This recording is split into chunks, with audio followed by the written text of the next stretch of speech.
One night, Henry and Gordon were alone with James. Although the Fat Controller was beginning to think well of him, whenever a chance came, the other engines would talk of nothing but bootlaces. "Remember the time one had to be used to get you out of trouble, James," they would tease. James tried to get his own back, talking about engines who got shut up in tunnels and stuck on hills. But they wouldn't listen. "You talk too much, little James," said Gordon. "A fine, strong engine like me has something to talk about. I'm the only engine who can pull the express. When I'm not there, they need two engines. Think of that.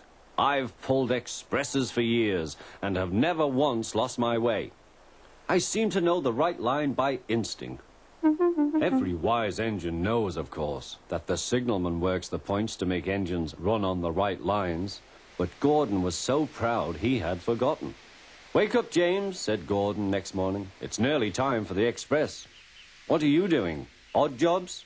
"Oh, well, we all have to begin somewhere, don't we? Run along now and get my coaches. Don't be late."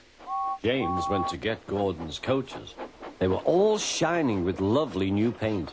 He was careful not to bump them, and they followed him smoothly into the station, singing happily, "We're going away, we're going away." "I wish I was going with you," said James. "I should love to pull the express and go flying along the line." Gordon, with much noise and blowing of steam, got ready to back onto the train.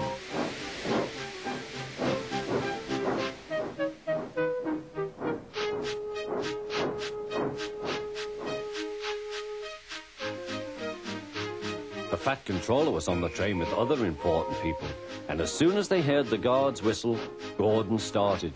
"Look at me now," he puffed, and the coaches glided after him. "Poop, poop, poop, poop, poop.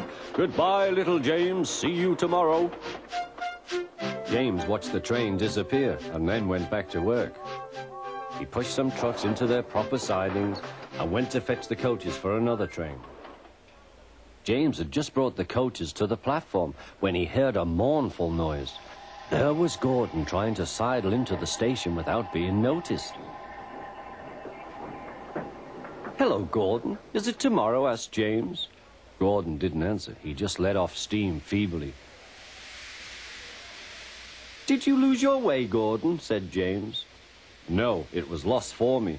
I was switched off the main line onto the loop. I had to go all round and back again." "Perhaps it was instinct," said James. Meanwhile, all the passengers hurried to the booking office. "We want our money back," they shouted. But the Fat Controller climbed on a trolley and blew the guard's whistle, so loudly that they all stopped to look at him. Then he promised them a new train at once. "Gordon can't do it," he said. "Will you pull it for us, James?" "Yes, sir, I'll try." So James was coupled on and everyone got in. "Do your best, James," said the Fat Controller. Come along, puffed James. You're pulling as well, sang the coaches.